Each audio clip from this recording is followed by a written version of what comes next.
नमस्कार, मैं हूं अनिल वर्मा शेखर। आई विटनेस न्यूज पर आज देखिए, भारतीय प्रशासनिक सेवा के अधिकारी रहे हैं यशवंत सिन्हा। विपक्ष ने टीएमसी नेता यशवंत सिन्हा को बनाया राष्ट्रपति उम्मीदवार।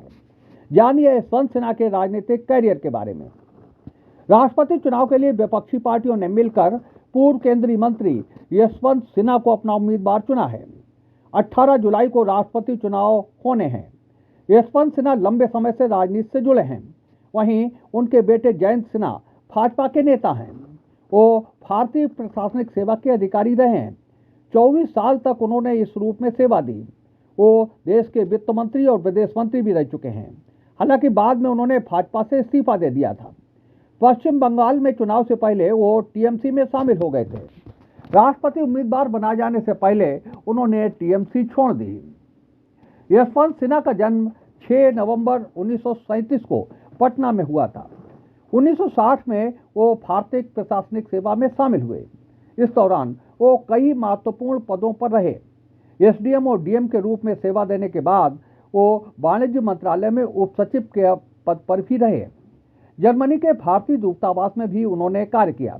वो फ्रैंकफर्ट में भारत के कौंसिल जनरल रहे हैं। 1984 में उन्होंने भारतीय प्रशासनिक सेवा से इस्तीफा दे दिया और राजनीति में आ गए। वो जनता पार्टी के सदस्य रहे। इसके बाद 1992 में भारतीय जनता पार्टी में शामिल हो गए। 2018 तक वो भारतीय जनता पार्टी में रहे। इसके बाद वो टीएमसी में शामिल हो गए और राष्ट्रीय उपाध्यक्ष बनाए गए। 84 साल के राजनेता यशवंत सिन्हा अटल बिहारी वाजपेयी सरकार में वित्त मंत्री और विदेश मंत्री पद पर रहे हैं। वर्तमान में यशवंत सिन्हा को नरेंद्र मोदी सरकार का आलोचक माना जाता है। उन्होंने मोदी सरकार की नीतियों से असहमत होकर भाजपा छोड़ी थी और फिर टीएमसी में शामिल हो गए थे।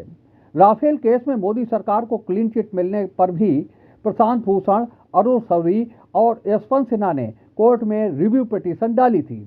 तो आज की इस खबर में बस इतने ही। हम आगे मिलते हैं फिर किसी नई खबर पर।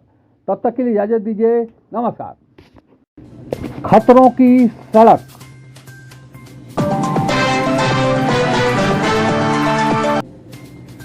सरकारी बजट का बंदर मार्च।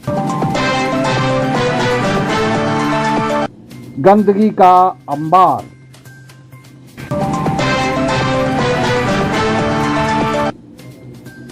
कबाल वाटर कूलर।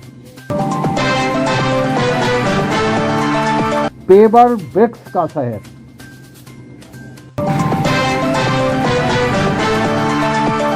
देखिए टाउन हॉल से प्रत्येक सोमवार, बुधवार और शुक्रवार को रात 10 बजे।